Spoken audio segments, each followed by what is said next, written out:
Hi, welcome back. If you've started school already, I hope your first couple of weeks have been going really well. For those of you that haven't started school yet, though, like myself, I thought that today's topic would be about what to have in a syllabus for your AP pre-calculus class. A lot of what I'm saying today is going to be applicable if you're teaching AP calculus or AP stats as well, but there are just some things that it might be helpful for you to put on your syllabus just from day one so that the students and parents know what your expectations are. But I'm just going to share my screen and go over what my syllabus looks like. I know, a lot of things are different from district to district or state to state, but there are a few highlights that you should probably make sure are on your syllabus. So let's go over those. Start by introducing yourself, let people know how they can get in touch with you. And then I like to start by just putting the AP exam right out there so students know from the very beginning what that date is. And this year, for this school year, it's May 13th, 2024. AP PreCalc will be in the afternoon and AP Calc will be in the morning of May 13th. So the first paragraph is just kind of an introduction to what AP PreCalc is about. It's administered by College Board for Advanced Placement Credit. There are 3 units on the exam, and I talk about the families of functions included within those 3 units. And then I have a sentence there. You are encouraged to investigate each college or university's policy regarding credit for AP Pre-Calculus. College Board will be putting a list out of the universities and colleges accepting AP Pre-Calc for credit. As of today, which is August 24th, 2023, they do not have this list published yet.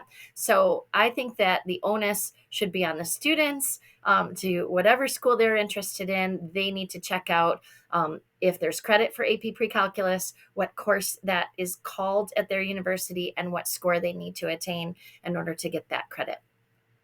So I have just a little paragraph about what students should bring to class. And then I like to delineate what my rules are versus what the school rules are. So for my rules, well, at least in my school, we have our electronics policy is really up to each teacher. So I talk about what my electronics policy is.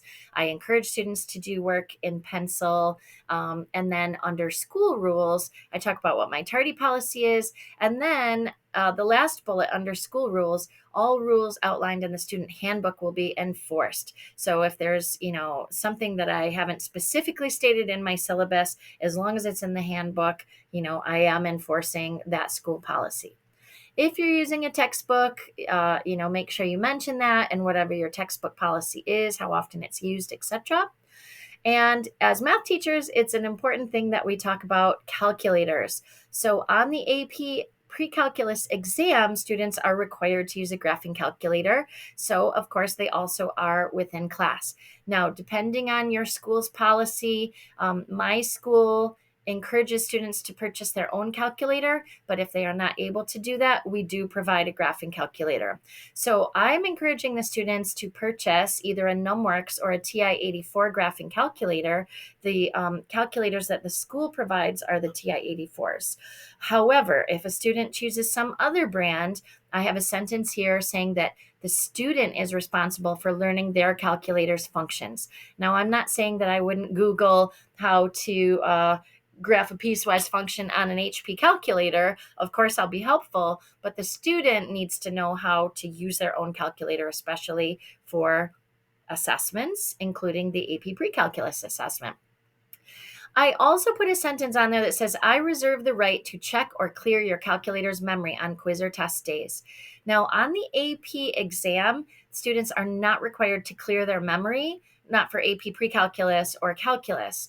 Whatever your policy is, some teachers go around and check the student's memory on quiz and test days to make sure there's nothing useful on the test. And then it also, the last sentence here, just like the AP test, some assessments require a calculator and some do not. So please bring your calculator to class every day. Make sure you mention what your classwork/homework policy is and how it will be graded.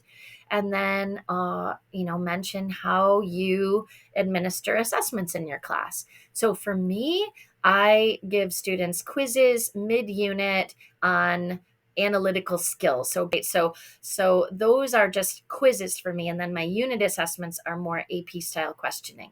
So I have the first bullet point here talks about my absence policy. If a student is absent on test day, when and how do they make that up? If they're absent just on review day, on days when you haven't taught any new material, think about what your policy is. And if there's anything you need to speak to in the syllabus, make sure you do that.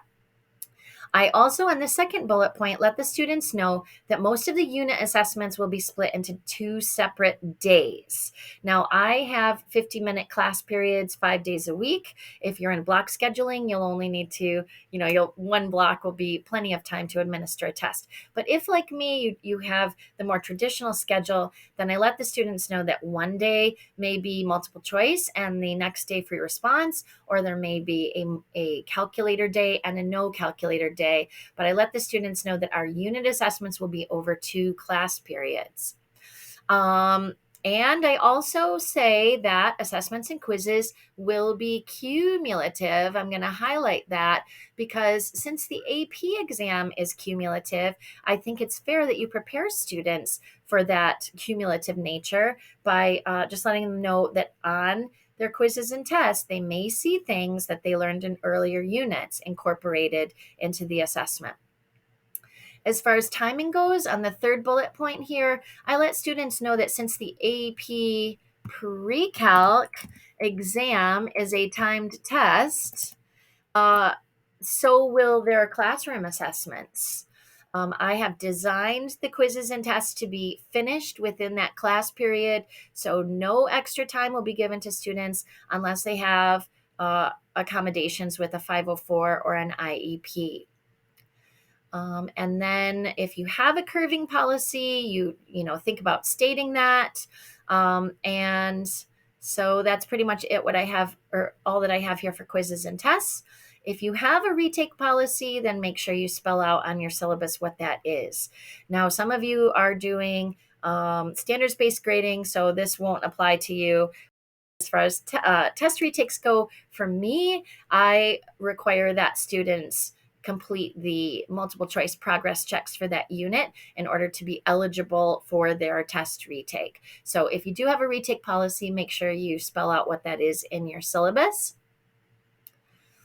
And if you do have a retake policy, make sure you tell the students if their retake score stands, or if you take the higher of the 2 scores, or how you work that out. So in the syllabus, I say that the retake score supersedes the original score, even if it's lower than the original score. So I don't want students to, take a retake unless they've prepared for it, and then hopefully their score will be higher.